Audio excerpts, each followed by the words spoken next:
Hi guys and welcome back to the Mighty Blues. My name is of course Cameron and welcome back today to a video. It is the game preview ahead of Everton's Premier League fixture at Goodison Park tomorrow night against Arsenal. Big game this for Everton, coming up against an Arsenal team who haven't been in great form whatsoever. There's calls for Mikel Arteta to lose his job. There's disarray throughout the entire football club on a number of different levels, but it doesn't mean that this is going to be an easy game for Everton Football Club. Obviously, we're back at Goodison Park, another 2,000 Evertonians getting into Goodison tomorrow to get behind the lads and cheer them on. If you are one of those Evertonians that managed to get a ticket for tomorrow's game, then a big congratulations to you. Go out, enjoy it, make it audible for Arsenal, get behind the lads, and let's go and get the same outcome as we did last Saturday against Chelsea. But like I said, Arsenal aren't a team to overlook. They're not a team to look past, even though they haven't been on fantastic form.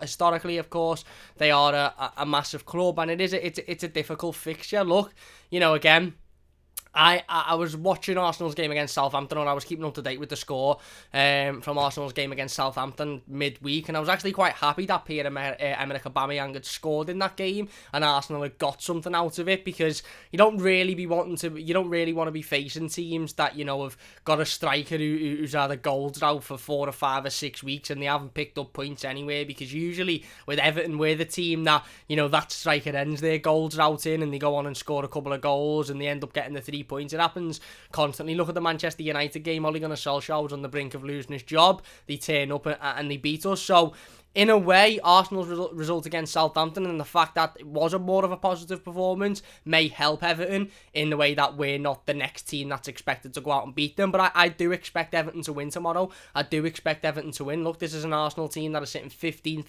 in the Premier League. They are toying with relegation. I'm not going to say they're in a relegation fight at the moment because it's still early days, but they're toying in and around there. Only won 4 games this season, drawn 2. Lost 7, lost to side like Wolves, Burnley, and if Everton really want to be looking at pushing at that upper end of the table and fighting for European positions, Champions League, Europa League, whatever it may be. Carlo Ancelotti was asked about the Champions League today, and he said, look, we're just taking it game by game, but whatever it may be, whether it be Europa League or Champions League, if Everton want to be up there fighting for those positions come the end of the season, then we absolutely have to be ruthless in games like this. We can't be looking at Arsenal thinking, oh my god, it's Arsenal Football Club. We need to be looking at it thinking, right, okay, they've got this player, Pierre-Emerick Aubameyang, who's a very good finisher. They've got Lacazette, who can be a good finisher on his day. They've got a couple of really good players, but overall, they're not on great form. Their confidence is low. There's a lot of questions around in the manager. We need to go out and we just need to beat them, and we just need to win this game of football. And I think if we play like we have in the last couple of games against Chelsea and Leicester, I think we will win this game tomorrow, and this will be a huge win.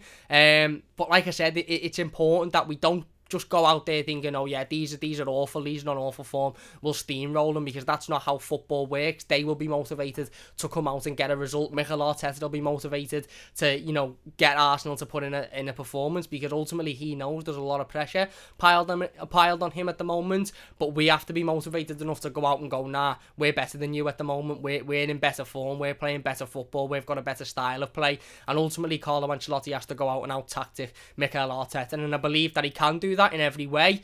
Will he do that? I suppose we'll have to wait and see for tomorrow evening, but it's a big game. It's going to be an exciting game. Like I said, it's a really interesting one on paper.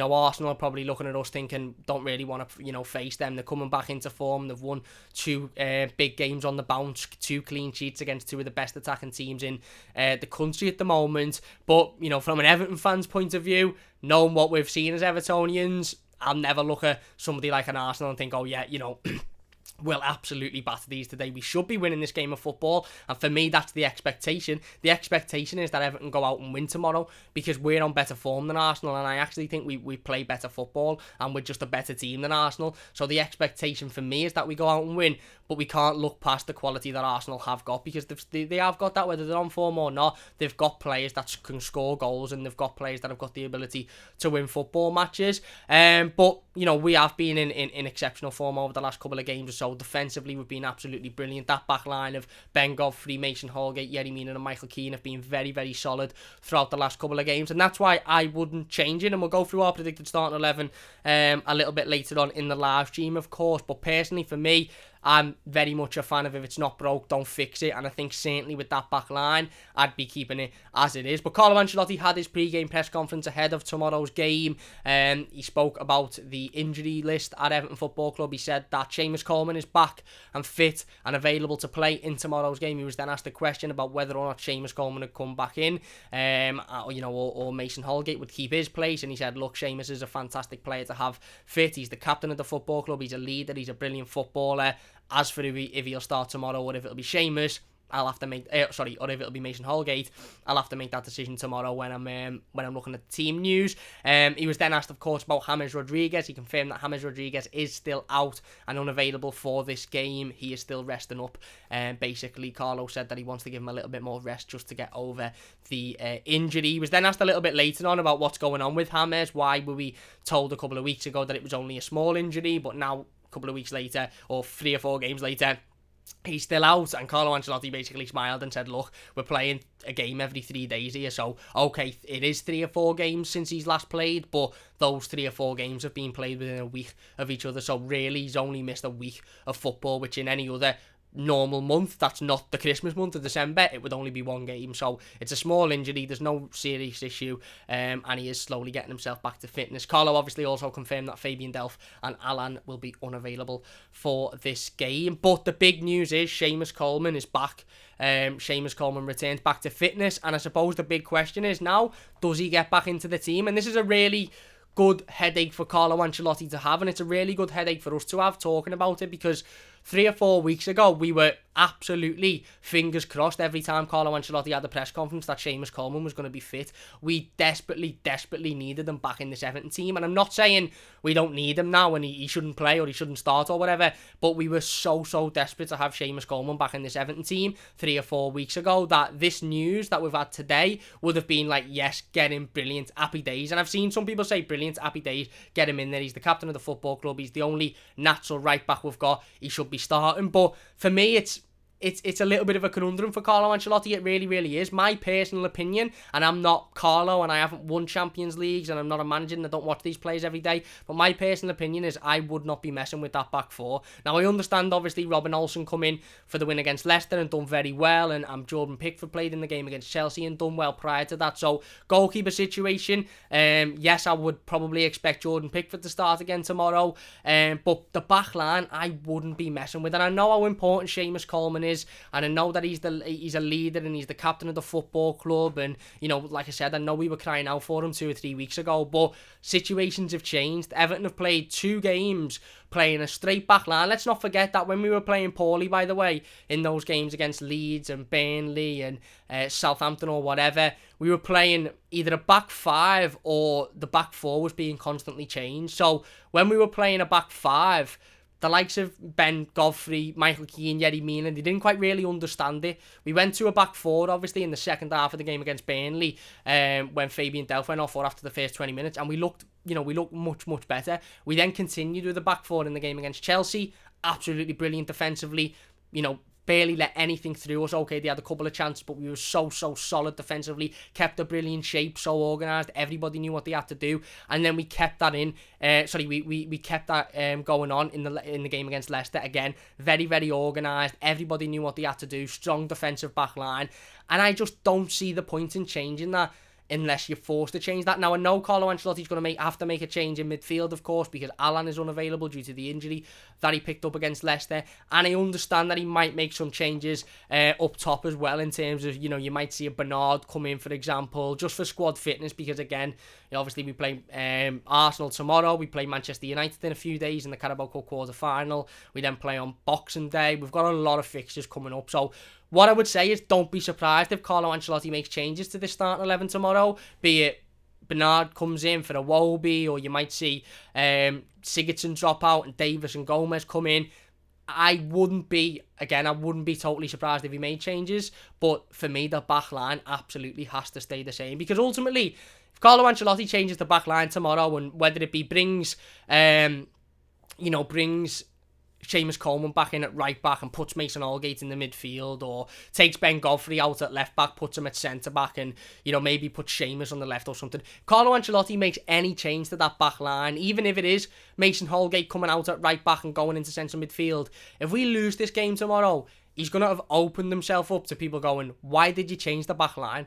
Why did you change it? And I understand those fans saying, no, Seamus is the captain, he's the leader, he's been brilliant this season, he has to go back in. And I also understand the shout to have Mason Holgate playing the Alan role, because, he's played a couple of games there last season and he done well there, and then we didn't really see him there ever again. But there's a reason we haven't seen him there, and that's obviously because Carlo and the coaching staff want to develop him as a defender. For me, I wouldn't change that back line. I know Seamus Coleman's back, I know he's very important to this team, and he'll be a very, very good option to have on the bench if things aren't going well tomorrow. But I don't see why Ben Godfrey, Mason Holgate, Yerry Mina and Michael Keane should be changed. They've been absolutely excellent over the last 2 games. So solid, so organised, brilliant defensively. I'll put it this way, if Carlo would have come out today and said, no, Seamus is still, Seamus is still unfit, he won't be available for this game, he'll be available for the game against Manchester United, then none of us would be panicking. We'd all be like, sound, we know the back line, brilliant, go with it. So I think we should keep with that. I'm not saying that he won't make any changes or that he shouldn't make any changes. Like I said, obviously, somebody's going to have to come in for Alan, whether it be Gomez, whether it be Davis. Somebody's going to have to come in for Alan, but I wouldn't touch that back line. I just wouldn't. I think they've been playing so well, so organised. They all know their roles, and okay, Seamus has got back to fitness, but is there really a need to change it, especially coming up against the side who have got good attacking players? Pierre-Emerick Aubameyang hasn't been on good form this season, but he's a very, very good attacking player. Scored his first goal since, I think, the first week of November against Southampton midweek, so his confidence will be up. You've got Lacazette there who can hurt you. Again, a good player. So for me, I'd keep the back line as it is. But we'll go into my predicted starting 11 in a little bit. Like I said, Arsenal not in fantastic form. 15th in the Premier League. Only won 4 games this season. Drew 1-0 with Southampton last time out, which was a much more positive result than what they'd recently had. Obviously still not great because they had to defend that at home against a team that a lot of their fans would have expected to go out and beat. But again, it was much more positive than the defeat to Burnley, which was the game prior to that. The defeat to Spurs, again in the North London derby. They lost to Wolves before that. They drew with Leeds. And one thing that's been quite noticeable with Arsenal so far this season is a lot of the talks around Mikel Arteta and a lot of the Arsenal fans that are calling for him to leave the football club, a lot of that is based around the ill discipline of the squad and the fact that their argument is that he hasn't got control of these players. He doesn't know how to discipline the players. They haven't got that respect to look at him and think, oh, I should really look, do what he's saying here, because ultimately Mikel Arteta is only 5 or 10 years older than some of these players, and okay, he had a decent career at Arsenal, but he wasn't a Champions League winning, Premier League winning player, was he? Won a couple of FA Cups. And that ill discipline is being seen. Arsenal have had 3 red cards in the last 5 games. 2 players suspended for this game on Saturday tomorrow. Gabriel, who's a big, big loss for Arsenal. I think he'd probably been their best player so far this season. A player that we know, quite well. He was linked with Everton, of course, all the way through the summer. Granit Xhaka as well, who of course picked up a red card a couple of weeks ago. So they've got a couple of players there that, again, would usually start week in, week out. I actually think Hector Bellerin as well. May be out through too many yellow cards. I'm not sure. There is another player that starts for them that's out through too many yellow cards. But for me, Gabriel is the big one. He has been their most solid centre-back this season. He's probably been their best player, and he'll miss this game, of course, via getting a sending off last time out against Southampton. And that's something that, maybe Everton should be targeting tomorrow. Maybe Everton should be looking at going into this game thinking they've got a lot of ill discipline surrounding this squad. They've had 3 sending offs in the last 5 games. If you can get behind them, if you can frustrate them, if you can ruffle them a little bit, do it. Maybe that'll be the message to Dominic Calvert-Lewin. Look, we're going to play in the same style as we have over the last couple of games. Defenders are going to sit and defend very well and have a low block. Carlo Ancelotti alluded to today, the low block has helped us massively over the last couple of games. And Dominic Calvert-Lewin, your job is to frustrate those centre-halves, lead them into making challenges. Richarlison, you hit the floor if you feel that you've been kicked, and lead these Arsenal players into, again, getting frustrated, because they've shown over the last few games that once they get frustrated, they lose their rag. And, 3 sending-offs in 5 games is quite ridiculous for any football club. And not one of those sending-offs you've looked at and you've gone, it's a bit silly, that didn't deserve to be a red card. Whether it's Xhaka grabbing people by the neck, whether it's Pepe leading his head in, whether it's Gabriel, throwing players on the floor when he's already on a yellow. There doesn't seem to be much discipline within an Arsenal side, and we have to use that to our advantage. I'm sick of watching the, nicey Everton team that'll just get back up and go, oh, don't worry, you've just volleyed me down the back of my heels, but I get up because I want to be a good sportsman. No, if you feel like you've been kicked, if you feel like you've been hurt, you go down, you win the foul, and you make the referee make those decisions. But like I said, it isn't going to be an easy game. Any side under pressure is a dangerous side. If you back an animal into a corner and you surround them, it's fight or flight. That fight or flight mode kicks in, and they are going to retaliate. And ultimately, Arsenal are an animal that are backed into a corner at the moment. Have they got that mentality to retaliate? We'll wait and see. Obviously, they played much better against Southampton. Could have lost the game, could have won the game. I think Rob Holding at the bar in the last minute. And I just don't want Everton to be that team that everyone looks at and goes, or Arsenal fans sit there in 6 months and look at and go, well, that Everton game was the turning point because we beat Everton and then we went on a decent run. I want us to be that team that they go, oh yeah, we got battered by them because they were much better than us. I don't want to be the team that folds over and it's the turning point for opposition. I'm sick of that. I've seen that far too many times. Like I said, 3 or 4 weeks ago, we seen it with the game against Manchester United. Ole Gunnar Solskjaer's Manchester United backed up against the wall, shouts of whether he'd be sacked or not, and they go out and beat us, and then, it's like, oh, is it a turning point? Let's not have that same situation tomorrow. Let's go out and beat an Arsenal team that we are much better than, we defend much better than, and we've got better attacking players than at the moment. Have they got no quality whatsoever? No, they can hurt us if we allow them to. But the way we've defended over the last couple of games, if we can defend like that, I honestly think we'll be okay. And that's why, for me, it's very, very important that we keep the same back line. I don't see why we'd want to change it. So given that, let's get into my predicted starting 11 then for tomorrow's game. We'll go straight into it. In goal, I've gone for Jordan Pickford. Obviously, didn't play the game against Leicester midweek. Robin Olsen came in and started. And you know what, to be fair to Robin Olsen, he done very, very well. Didn't have an awful lot to do. Had to make a couple of simple saves, but he made them. He had one header at him by Jamie Vardy, which he made a really, really good save for. There was a couple of other opportunities as well. Again, nothing too big, but he done what he needed to do and he done it well.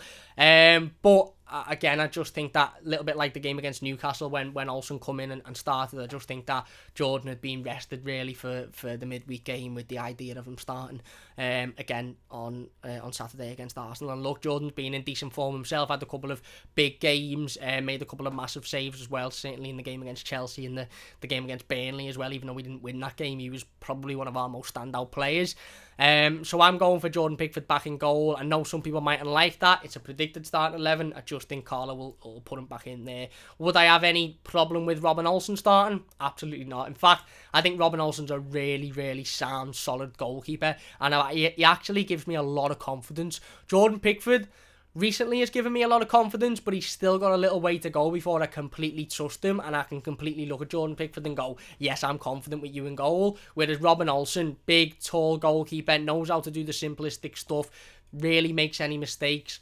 I'm very, very confident with him in goal, but I just think that Carlo will go with Jordan tomorrow. Back line then, like I teased before, for me, Ben Godfrey plays left back. Again, absolutely brilliant against Leicester. A couple of half chances where he might have got in behind them and created a half opportunity from it, but for the most part, he's been absolutely fantastic. Man of the match against Chelsea by I don't want to say by a long shot because everybody was brilliant, but he was absolutely fantastic, playing out of position, playing on the left-hand side for the first time, used his pace, used his energy, used his strength. He was just absolutely fantastic. Again, very similarly against Leicester, nullified their attack, used his strength, good with the ball, brings it forward. So Ben Godfrey starts at left back. 2 centre-halves, Michael Keane and Yerry Mina, both being fantastic over the last 2 games. Cannot fault either of them whatsoever. They've both been absolutely brilliant. Defensively, like I said, anything that comes in the air, Michael Keane deals with. I honestly think you could bloody launch a tank at that lad and he'd head it out, and then he'd head it out again when it come back at him. He's just been absolutely brilliant, certainly one of our best players in the last 12 or 18 months or so, and he is criminally underrated. I don't think any other football fan, unless you support Everton, actually understands the importance of Michael Keane as a brilliant centre-half. Likewise with Yerry Mina. To be fair, Yerry Mina has been very solid over the last couple of games or so. Knows what he has to do, does it well, doesn't do anything stupid, isn't trying to do anything too over the top, gets the ball, brings the ball out. If he hasn't got space to bring it out, he'll launch it. Good in the air, very dominant, very strong as well. Had Giroud off for the entire game against Chelsea, which is difficult because Giroud's a very physically demanding centre forward. And then right back Mason Holgate.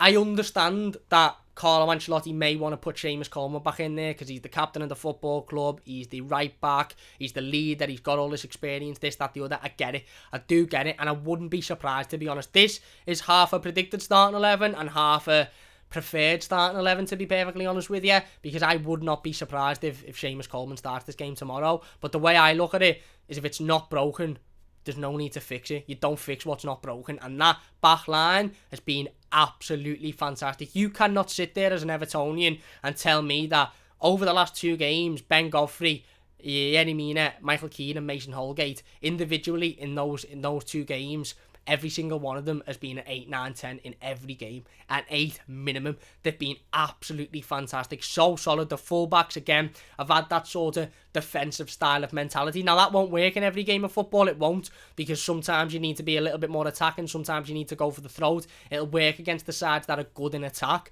And I honestly think, although Arsenal haven't scored many goals recently and haven't been on the greatest of form, they've got good attackers. Never underestimate somebody of the quality of Pierre-Emerick Aubameyang. He's a fantastic striker. Even though he hasn't been in great form, he's very lethal. So Arsenal have got a good attacking force, and like I said last week, what those fullbacks have done, those centre-backs playing fullbacks in Holgate and Godfrey, is they've instilled that defensive mentality into being a fullback. Now, that's not usual in modern day fullbacks, because modern day fullbacks are all attack.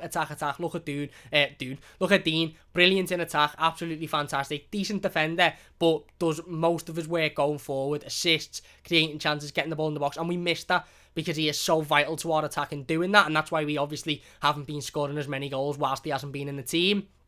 Same with Seamus Coleman, doesn't do it as much anymore because obviously age and injuries and stuff, but that's his style, is, the attacking style of right back. Mason Holgate isn't going to get forward and lash crosses in constantly. Ben Godfrey isn't. But what those two will do is defend, and help keep that organised back line and keep that shape throughout the entire game. And again, like I said, if it's not broken, don't fix it. And Mason's been absolutely fantastic over the last couple of games as well. So Mason Holgate starts at right back for me. Going into the midfield, I've gone for Andre Gomez to replace Alan. Now, personally, I'd have put Tom Davies in there because I think Tom Davies is more of a like-for-like replacement to Alan.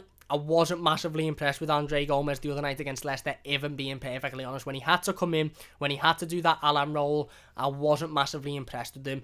He looked decent, and he started to come into the game a little bit, and he started to settle down a bit when Abdoulaye Doucouré sort of took over that role of Alan, where he's getting about and he's throwing the challenges in and he's helping the defence out. And Andre Gomez was then allowed to be the sort of free midfielder who just does the nice work and wins fouls and gets the ball forward.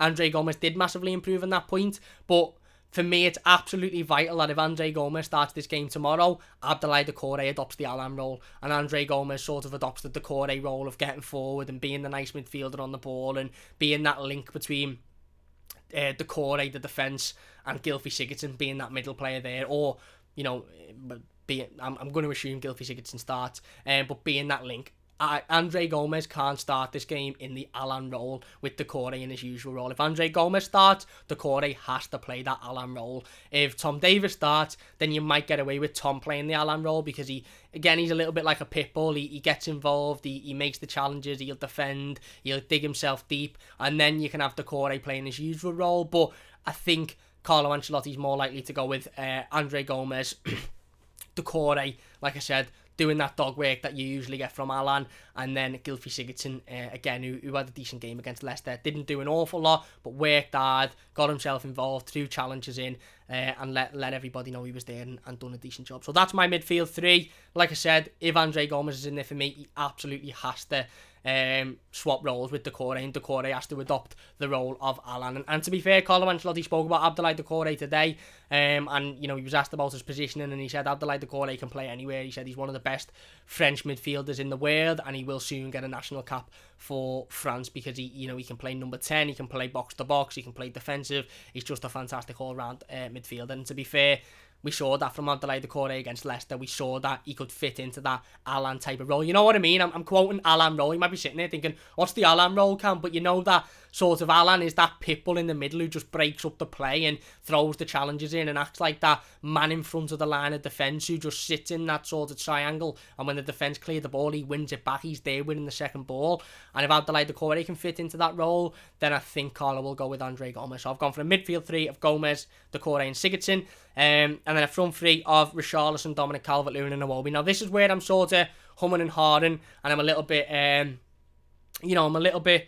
unsure because I think we could see changes from Carlo Ancelotti tomorrow in our front three, purely for fitness reasons. I think Carlo will have looked at the game against Leicester, he'll have looked at the last couple of weeks, he'll be looking towards the next couple of weeks, and I think he might think, you know what, I can't risk Richarlison pulling up with a hamstring injury. I can't risk Dominic Calvert-Lewin pulling up with a hamstring injury. So you may see Bernard involved tomorrow. You may even see a start for Anthony Gordon, but I wouldn't hold your breath for it.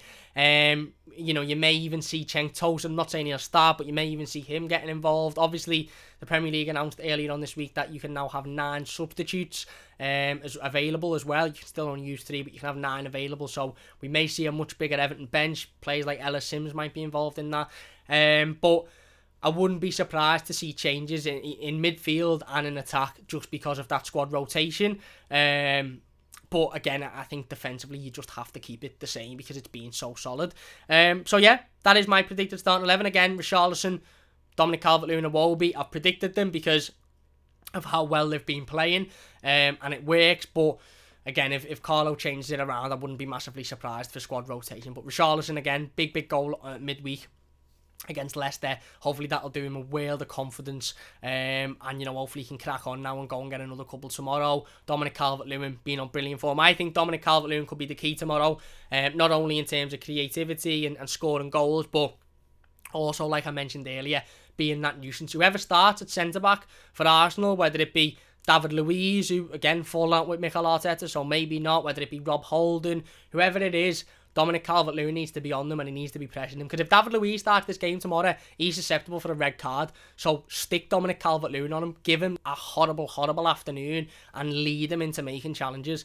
And then, of course, Iwobi, who's massively impressed me over the last couple of games. Again, so strong, good on the ball, good pace. Final ball needs to improve, of course, but again, he seems to just be growing in confidence every single game, and that's a positive for Everton. So there's my predicted starting 11.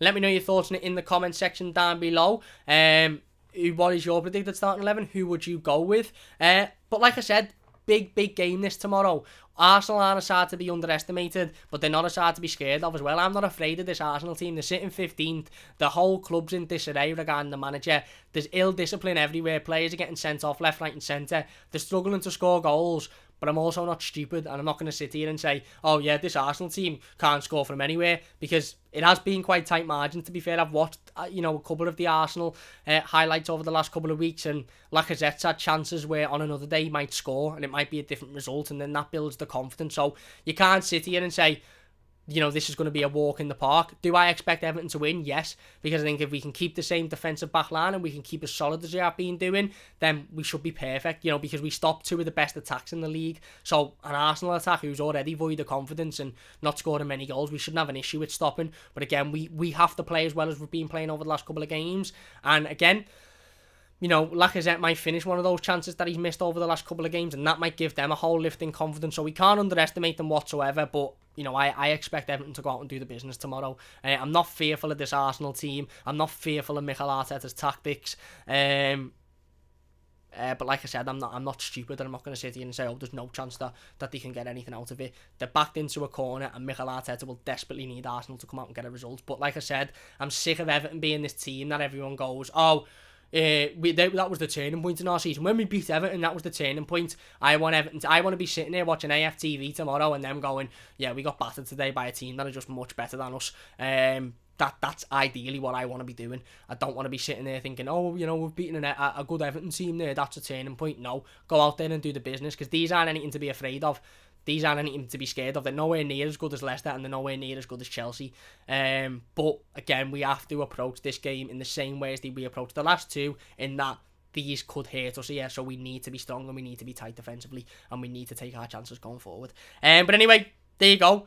Let me know your thoughts on it in the comment section down below. Once again, a big thanks for watching. If you have enjoyed this video, please do hit that like button. It does only take a second. If you're new to the channel, don't forget to subscribe as well. We'll be back a little bit later on with the weekly news roundup, and then, of course, tomorrow with the instant match reaction, the player ratings, all of that good stuff. Let's hope it's a positive one, and let's hope we can go out and get the 3 points. Arsenal tomorrow, 2,000 more fans back at Goodison Park. Let's hope it's a very similar result and performance to the one last week at Goodison against their London rivals, Chelsea. Big thanks for watching. If you've enjoyed, leave a like. Don't forget to subscribe if you are new. And we'll see you soon on the Mighty Blues.